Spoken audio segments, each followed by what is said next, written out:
In today's video, I am going to teach you how to add customer data in Brevo.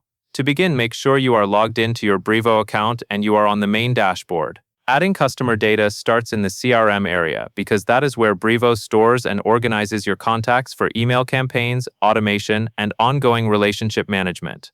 Look to the left-hand sidebar and click CRM. This opens the section that contains your customer database tools. Once you are in CRM, select Contacts. The Contacts page is where you can view existing entries, search for specific people, and create new contacts when you need to grow your list. Now find and click the button labeled Add a Contact.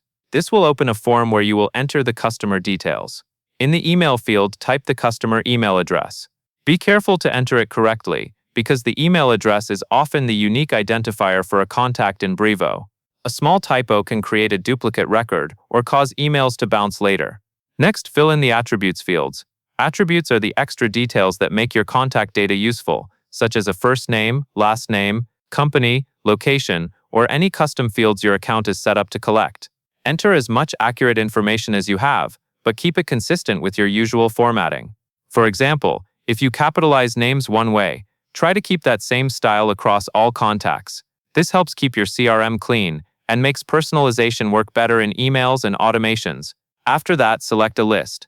Lists are how Brevo groups contacts, which is important for targeting an organization. Choose the list that best matches where this customer belongs, such as a general newsletter list, a customer list, or another segment your team uses. Selecting the right list now will save time later when you are sending campaigns or building workflows.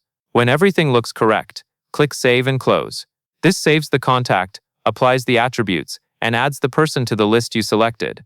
Once the window closes, you should be back on the Contacts page where you can confirm the new contact appears and is ready to use. And that covers everything you need to know.